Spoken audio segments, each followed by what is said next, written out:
Hello everyone! We're sorry that we haven't been posting very consistently lately, but we've been going through a bit of a tough stretch, personally and physically, with stuff we will discuss later. We appreciate your patience with us. We figured that if you're a regular viewer of our channel, you wonder where our videos of our Camino Norte hike were, because we were planning a 38-day hike from Bayonne, France to Santiago and onto the coast. And you haven't seen any videos.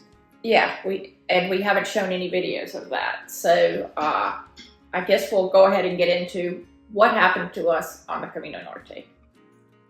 Well, we got to Bayonne and everything was fine. All of our travel was smooth and great. And the town of Bayonne was beautiful. We loved that. I don't even think we had as much as a delay in any flights. Very smooth trip over. Perfect. All was going perfectly. We should have known. Yeah, it's happening too well. Our first few days, we went from Bayonne to Bidart the first day. Kind of a shorter day. Easy. Everything continued going well. Except it was Mother's Day in Bidart and we couldn't find anywhere to eat, so we ended up eating cold sandwiches. Yeah. But that was a small problem. They were good. Yeah. Then the next day we walked to San Juan de Luz, which was incredible town. That entire walk was really nice and very easy. Yeah. Really those days were almost too easy, but in retrospect they were perfect. Yeah. So that was all good. The third day we walked to Hondarribia. So we crossed over into Spain that day. Yeah. We took a little ferry from Hendaye to Hondarribia, which is a very little ferry, probably about 5 minutes. And spectacularly beautiful. Yeah. Through a cute little port. Yeah. It's just very on both sides. It was nice. Sides, yeah. And we were both pretty tired that evening, as one would expect after hiking for 3 days carrying packs. So we kind of relaxed, rested, and then the next day was to San Sebastian. Yeah, so we walked to San Sebastian over some mountains, and that went pretty smoothly. Beautiful. Yeah, it wasn't that hard. I don't think it was as tiring as the first day of the Camino Frances, but it was very nice. Beautiful scenery. Very beautiful. It was a good day, definitely. And all was going well up to that point. Smooth, everything went well, and then day 5 hit. And it hit hard. Yeah, it hit hard. So from the first step that I took on day 5, my left foot was hurting. It did not hurt at all on day 4, so I don't know exactly what happened, but it hurt from the start of the day. And just the further we went that day, which we did have a long day planned, the more it hurt. And I kind of was, at first I was like, all right, we'll just rest a minute, probably get better. So we stopped a lot. It was pouring down rain, so stopping was good. Throughout the morning, it did get progressively worse. So we were to the point that the first real town we get to, we'll stop for the day, we'll just take a taxi to where we're staying. We'll rest for the night, go back later, and get a taxi back to where we left off and just make up the extra tomorrow. So that was our plan. We didn't really follow through with that plan. We're kind of stubborn. Yeah. I felt like all day, as long as I kept my foot warmed up, everything, it would be okay. And so every time we were going to stop, we just didn't. We just kept going. And ultimately we got to Farautz and then ended up walking all the way to Guetaria, thinking, oh, well, we'll take an easy day tomorrow. We'll walk to Guetaria, we'll stay there. Tomorrow we have an easy day. This will all be fine. Molly is going to bed happy today. Oh, nose touch and petting. You are cute. Welcome to Guetaria. So by the time we got to Guetaria, I could barely walk. My foot hurt so bad.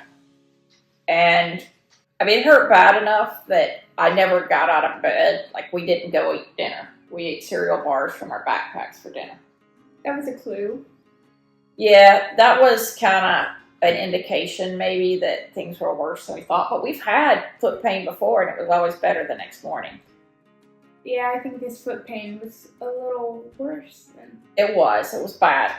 So the next morning, well, even that night, I really could not put weight on my foot at all. The next morning, my foot was red and swollen, and I could not stand to put any weight on it.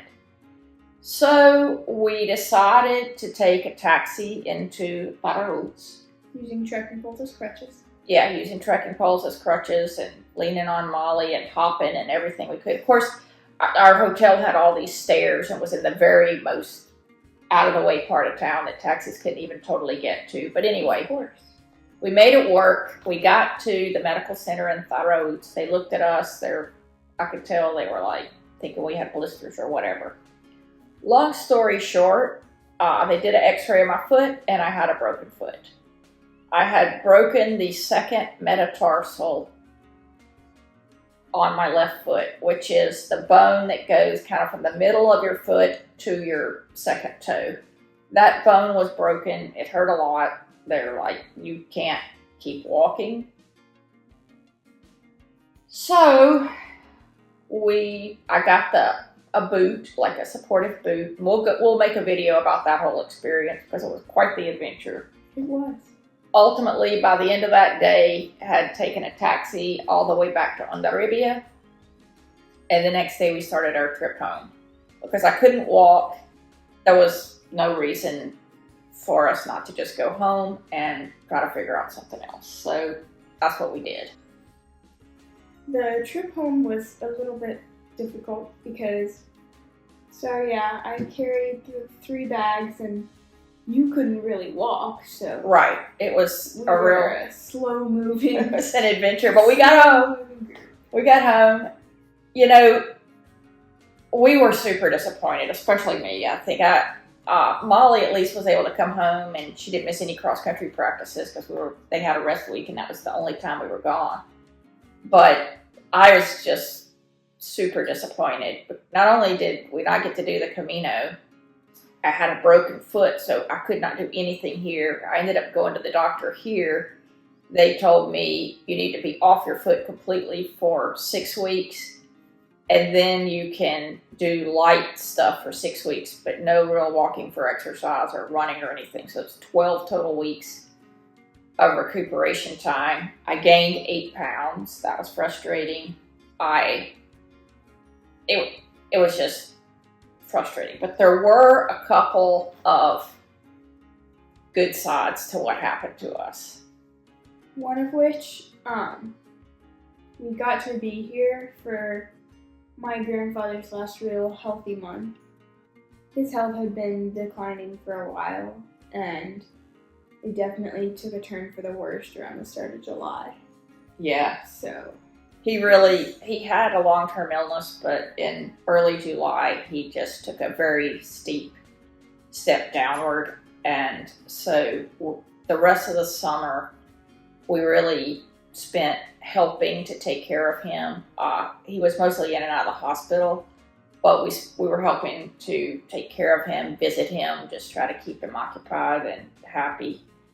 And then that accelerated as the summer went on, and he ended up passing away in September. So that's a big part of the reason that we haven't been making very many videos lately, is because we were just really busy with that.